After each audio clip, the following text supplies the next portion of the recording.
కూటమి ప్రభుత్వం అత్యంత ప్రతిష్టాత్మకంగా చేపట్టిన తొలి అడుగు కార్యక్రమంలో భాగంగా నంద్యాల జిల్లా ఆళ్లగడ్డలో డోర్ టు డోర్ కార్యక్రమం నిర్వహించారు ఎమ్మెల్యే అఖిలప్రియ.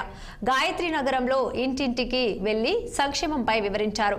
ప్రజా సమస్యలు తెలుసుకుని తక్షణ పరిష్కార నిమిత్తం అధికారులకు ఆదేశాలు జారీ చేశారు ఆమె.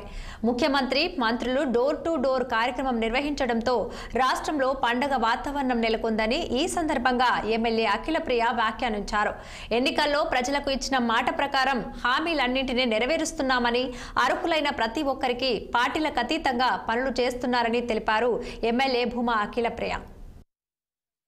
చంద్రబాబు నాయుడు గారు శ్రీశైలంకి వచ్చి ఏదైతే తెలుగుగా గేట్లు ఎత్తినారో, రైతులకు సంబంధించిన ఇష్యూస్ అన్ని కూడా రైతులు అడిగి తెలుసుకున్నారో, ఆయన మొన్నటి వరకు కృష్ణా నీళ్ళే కాకుండా ఇప్పుడు గోదావరి నీళ్లు కూడా రాయలసీమ వాసులు వాడుకోవడానికి అవకాశం తీసుకొస్తున్నారంటే నిజంగా రాయలసీమలో ఉన్న రైతులందరి తరపు నుంచి మరొకసారి చంద్రబాబు నాయుడు గారికి ధన్యవాదాలు తెలియజేసుకుంటూ, ప్రతి ఒక్క గ్రామంలో, ప్రతి ఒక్క వార్డులో ఈరోజు రోడ్లు, కాలువలు, ఇల్లు, లైట్లు అన్ని విధాలుగా కూడా అభివృద్ధి కార్యక్రమాలు చేసుకుంటే ప్రజలందరూ కూడా ఒక పండుగ వాతావరణం ఈ రోజు రాష్ట్రంలో కనిపిస్తుంది.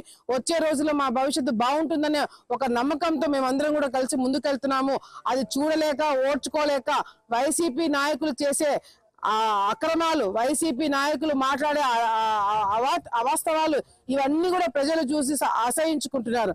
చంద్రబాబు నాయుడు గారు ఒకటే చెప్పినారు, మీరు ఏదైతే గతంలో ఎన్నికలకు ముందు మనం హామీ ఇచ్చామో హామీ ఇచ్చే ప్రకారం ఒక్కొక్కటి చేసుకుంటూ వద్దాము.